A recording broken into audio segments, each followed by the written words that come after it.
ನಮ್ಮ ಜೊತೆ R J ನೇತ್ರ ಅವರು ಇದ್ದಾರೆ. ಮೇಡಮ್ ನಮಸ್ತೆ. ಯಾರು ಹೋಗಿದ್ರು ಮೇಡಮ್ ಜಮ್ಮು ಕಾಶ್ಮೀರಕ್ಕೆ? ತಮ್ಮ ಫ್ಯಾಮಿಲಿ ಹೋಗಿದ್ರು, ಅವ್ರನ್ನ ಪಿಕ್ ಮಾಡಕ್ ಬಂದಿದ್ದೀನಿ ಅಷ್ಟೇ ಏರ್ಪೋರ್ಟ್ಗೆ. ಘಟನೆ ಆದಂಥ ಸ್ಥಳಕ್ಕೆ ಏನಾದರೂ ಹೋಗಿದ್ರಂತ ಅವರು? ಹೇಗೆ? ಇಲ್ಲ ನೆಕ್ಸ್ಟ್ ಡೇ ಹೋಗಬೇಕಿತ್ತು, ಅವ್ರು ಹೋಗಿಲ್ಲ. ಅವರು ನೆಕ್ಸ್ಟ್ ಡೇ ಪ್ಲಾನ್ ಇತ್ತು, ಸ್ಟೇ ಕೂಡ ಅಲ್ಲಿ ಬುಕ್ ಆಗಿತ್ತು. ಇಮಿಡಿಯೇಟ್ಲಿ ಎಲ್ಲ ಪ್ಲಾನ್ ಕ್ಯಾನ್ಸಲ್ ಮಾಡಿ ಅಲ್ಲೇ ಎಲ್ಲಿದ್ರು ಅಲ್ಲೇ ಶ್ರೀನಗರಲ್ಲಿ ಉಳ್ಕೊಳಕ್ಕೆ ಹೇಳಿದ್ವಿ. ಈ ಘಟನೆ ಆದಮೇಲೆ ಅಲ್ಲಿ ಹೋಗಿರೋರ್ಗೂ ಅವ್ರ ಸಂಬಂಧಿಕರು ಎಲ್ರಿಗೂ ಕೂಡ ತುಂಬ ಆತಂಕ ಇತ್ತು. ತಾವು ಕೂಡ ತಂದೆ ತಾಯಿನ ಹೇಗೆ ಸಂಪರ್ಕ ಮಾಡಿದ್ರಿ, ಹೇಗೆ ಸುರಕ್ಷಿತವಾಗಿ ಕರ್ಕೊಂಡ್ ಬಂದ್ರಿ ಅಂತ? ಫಾರ್ ಸಮ್ ರೀಸನ್ ಕೆಲವ್ರದ್ದು ಫೋನ್ಗಳು ಕೂಡ ಕ್ಯಾಚ್ ಆಗ್ತಾ ಇರಲಿಲ್ಲ.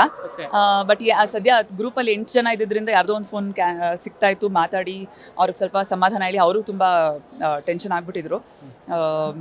ಅದೇ, ಸೊ ಹಾಗಾಗಿ ಸೇಫಾಗಿ ನೀವು ಎಲ್ಲಿದ್ದೀರಾ ಅಲ್ಲೇ ಇರಿ, ರೂಮಲ್ಲಿ ಎಲ್ಲಿ ಈಗ ಹೌಸ್ ಬೋಟಲ್ಲಿ ಇದ್ರು ಅಲ್ಲೇ ಉಳ್ಕೊಂಬಿಡಿ, ಎಲ್ಲೂ ಆಚೆ ಓಡಾಡೋದೆಲ್ಲ ಬೇಡ ಅನ್ನೋದು ಅದೊಂದು ಡಿಸಿಷನ್ ತುಂಬ ಸ್ಟ್ರಾಂಗ್ಲಿ ತೊಗೊಂಡ್ವಿ. ಆ್ಯಂಡ್ ಥ್ಯಾಂಕ್ಫುಲಿ ಎಲ್ಲರನ್ನೂ ಅಷ್ಟೇ ಇಷ್ಟು ದೊಡ್ಡ ತಂಡನ ಕೋಆರ್ಡಿನೇಟ್ ಮಾಡಿ ಕರ್ಕೊಂಡು ಬರೋದು ನಿಜವಾಗ್ಲೂ ಒಂದು ಸಾಹಸ. ನಮ್ಮ ಗವರ್ಮೆಂಟ್ ಆಫ್ ಕರ್ನಾಟಕ ನಿಜವಾಗ್ಲೂ ಥ್ಯಾಂಕ್ ಯು ಹೇಳಬೇಕು. ಆಲ್ಸೋ ಸಂತೋಷ್ ಲಾಡ್ ಅವರ ಟೀಮ್ಗೆ. ಯಾಕೆಂದರೆ ತಮ್ಮ ತಂದೆ ತಾಯಿ ಅಲ್ಲಿದ್ದಾಗ ಸರ್ಕಾರದ ಸಚಿವರನ್ನ ಅವರೇ ಸಂಪರ್ಕ ಮಾಡಿದ್ದ ಅಥವಾ ತಾವೇನಾದ್ರು ಸಂಪರ್ಕ ಮಾಡಿ ಅವ್ರನ್ನ ಸುರಕ್ಷಿತ ಸ್ಥಳಕ್ಕೆ ಹೋಗಿ ಅಂತ ಸಲಹೆ ಕೊಟ್ಟಿದ್ದ? ಹೇಗೆ? ಇಲ್ಲ, ಇಲ್ಲಿಂದನೇ ಲೋಕಲಿಂದನೇ ನಾನೇ ಮಾತಾಡಿದೆ, ಅವ್ರ ಹತ್ರನೇ ಮಾತಾಡಿ ನಂತರ ಅವ್ರು ಇಮಿಡಿಯೇಟ್ಲಿ ಕಳಿಸ್ಕೊಡಿ ನಂಬರು, ನಾನು ಮಾತಾಡ್ತೀನಿ ಅಂತ ಹೇಳಿ ತುಂಬ ಬೇಗ ರೆಸ್ಪಾಂಡ್ ಮಾಡಿದ್ರು. ಬಿಕಾಸ್ ಎಷ್ಟು ಜನ ಅವ್ರು ಕಾಂಟ್ಯಾಕ್ಟ್ ಮಾಡ್ತಿರ್ತಾರೆ, ಅದ್ರ ನಡುವೆ ಇಮಿಡಿಯೇಟ್ಲಿ ರೆಸ್ಪಾಂಡ್ ಮಾಡಿದ್ರು. ಹಾಗೆ ನಮಗೆ ಅಂತಲೇ ಅಲ್ಲ, ಎಲ್ರಿಗೂ ಹಾಗೆ ರೆಸ್ಪಾಂಡ್ ಮಾಡಿದ್ದಾರೆ ಅನ್ನೋದು ಕೇಳಿ ನಂಗೆ ತುಂಬಾ ಖುಷಿ ಆಯಿತು. ಆ್ಯಕ್ಚುಲಿ ತಮ್ಮ ಫ್ಯಾಮಿಲಿಯಿಂದ ಒಟ್ಟು ಎಷ್ಟು ಜನ ಹೋಗಿದ್ರು ಮೇಡಮ್? ಏನು 8 ಜನ ಹೋಗಿದ್ರು. ಎಲ್ಲರೂ ಕೂಡ ವಾಪಸ್ ಆಗಿ ಎಲ್ಲರೂ ಸೇಫಾಗಿ ಬಂದಿದ್ದಾರೆ ಥ್ಯಾಂಕ್ಫುಲಿ. ಯಾವತ್ತು ಅವರು ಪಹಲ್ಗಾನ್ಗೆ ಅಲ್ಲಿ ಹೋಗ್ಬೇಕಾಗಿತ್ತು, ಆಮೇಲೆ ಕ್ಯಾನ್ಸಲ್ ಮಾಡಿದ್ರು ಅಂತ? ಅದ್ರ ನೆಕ್ಸ್ಟ್ ಡೇನೆ ಘಟನೆ ನಡೆದಿದ್ದು, ವೆರಿ ನೆಕ್ಸ್ಟ್ ಡೇ ಬುಕ್ಕಿಂಗ್ ಇತ್ತು.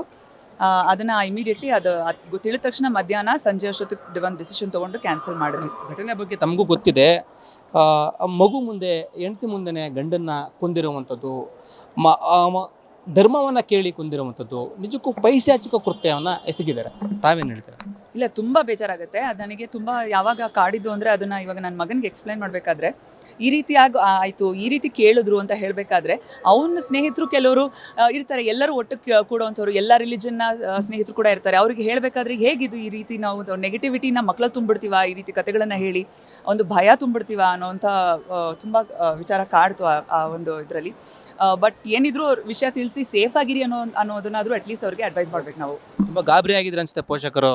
ಹೌದು ಆಗಿದ್ರು. ಈಗ ಖುಷಿಯಾಗಿದ್ದಾರೆ ವಾಪಸ್ ಬಂದು. ಇದು ಆರ್ ಜೆ ನೇತ್ರ ಅವರು ಹೇಳ್ತಾ ಇರೋದು. ತಮ್ಮ ತಂದೆ ತಾಯಿ ಸೇರಿ ಒಟ್ಟು ಎಷ್ಟು ಜನ ತಮ್ಮ ಕುಟುಂಬಸ್ಥರು ಆ ಪ್ರವಾಸಕ್ಕೆ ಹೋಗಿದ್ರು.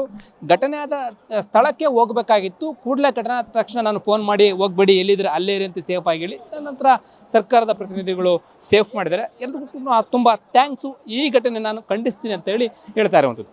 ಕ್ಯಾಮರಾ ಪರ್ಸನ್ ಶ್ರೀಕಾಂತ್ ಜೊತೆ ಲೋಕೇಶ್ ಕೊಡದಲ್ಲ, ಪಬ್ಲಿಕ್ ಟಿವಿ ಬೆಂಗಳೂರು.